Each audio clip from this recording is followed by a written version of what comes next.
Assalamualaikum warahmatullahi wabarakatuh.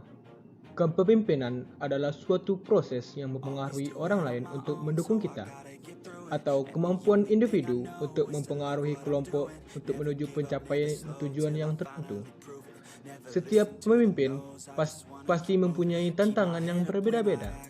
Setiap perkembangan pasti ada sisi positif dan sisi negatifnya. Sebagai pemimpin, kita harus bisa mengendalikan diri sendiri dan orang lain untuk mencapai tujuan yang Seorang tertentu. pemimpin pastinya akan membawa kepentingan organisasi mereka. Selain itu, mereka juga harus memanajemen diri sendiri dan orang lain. Di dalam organisasi, baik itu pemimpin maupun anggota-anggotanya adalah orang yang mampu berpikir dan mau bertindak. Kepentingan organisasi ini mengacu kepada visi, misi, dan tujuan dari orang-orang yang berada dalam organisasi tersebut. Sifat dari kepemimpinan. Yang pertama itu adalah yang harus dimiliki oleh seorang pemimpin itu adalah dia harus berintegritas. Berintegritas berarti kejujuran. Ketika bisa dikatakan ketika kita jujur, maka kita akan mendapatkan cinta dan kepercayaan. Cinta dan kepercayaan itu bisa didapatkan dari anggota-anggota yang ikut organisasi dengan kita. Dan yang kedua itu adalah konsistensi. Mereka itu harus konsisten dan bertanggung jawab. Dan yang keempat itu adalah visioner. Itu pemimpin harus praktis dan realistis. Dan yang keempat itu adalah komunikatif. Pemimpin harus bisa berkomunikasi dengan baik. Baiklah, kompetensi kepemimpinan di era 4.0 yaitu musim berubah, tantangan berganti, kecakapan manajerial, dan wawasan yang luas. Ada dua tujuan kuliah yaitu tanggung jawab akademik dan moral.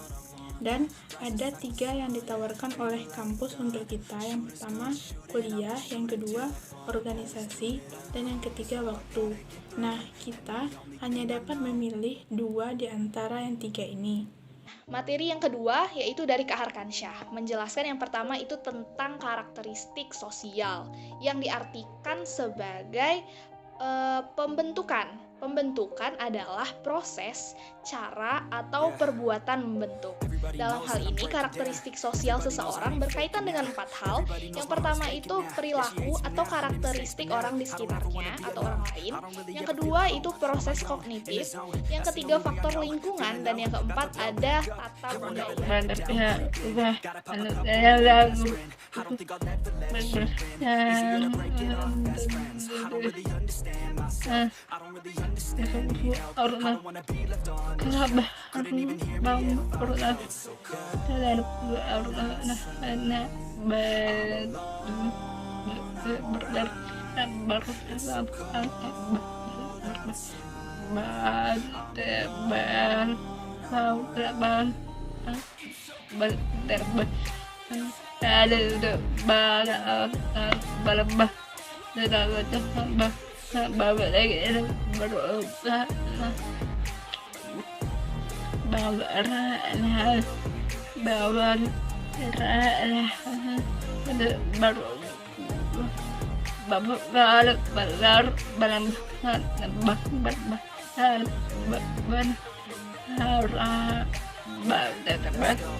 Sosial kepemimpinan. Teori sosial kepemimpinan itu ada 2. Yang pertama yaitu Pemimpin itu harus disiapkan, dilatih, dididik, dan tidak lahir begitu saja.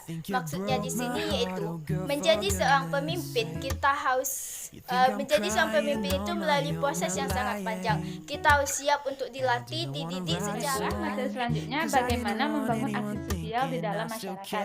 Yang pertama, jadilah mahasiswa yang siap terjun ke dalam masyarakat, di mana kita sebagai mahasiswa siap untuk bergaul dengan masyarakat.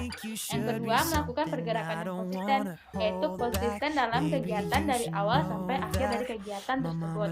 Yang ketiga, mampu berkomunikasi dengan masyarakat. Nah, karena perbedaan pola pikir antara masyarakat dan mahasiswa, maka kita sebagai mahasiswa harus dapat memahami dan masuk ke dalam pola pikir mereka. Yang keempat yaitu merangkul pemuda-pemudinya. Nah, dalam merangkul pemuda-pemudi ini, kita harus melakukannya dari satu persatu, agar mereka lebih paham, lebih mengerti, dan lebih tertarik dengan kegiatan yang akan kita lakukan. Materi yang ketiga tentang diri sendiri. Ada sebuah kalimat yang mengatakan banggalah menjadi diri sendiri, dimana kalimat tersebut mengandung makna kalau kita itu harus mencintai diri sendiri, bangga dengan apa yang dimiliki dan mensyukuri apa yang ada. Manfaat dari seandainya kita menerapkan kalimat tersebut dalam diri kita itu, rasa percaya diri kita meningkat,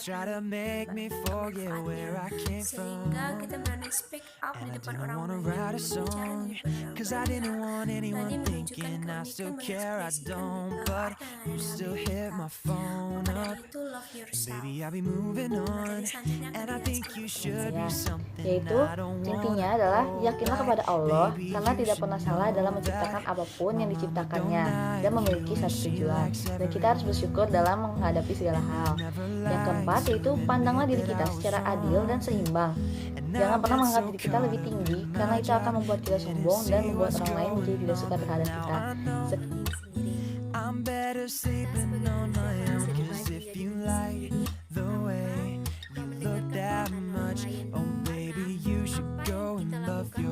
Baik bagi orang lain, dan apa yang orang lakukan belum tentu terbaik kepada diri sendiri. Baik menjadi diri sendiri, apa itu yang kita baik lakukan, tanpa harus mendengarkan kata dari orang lain.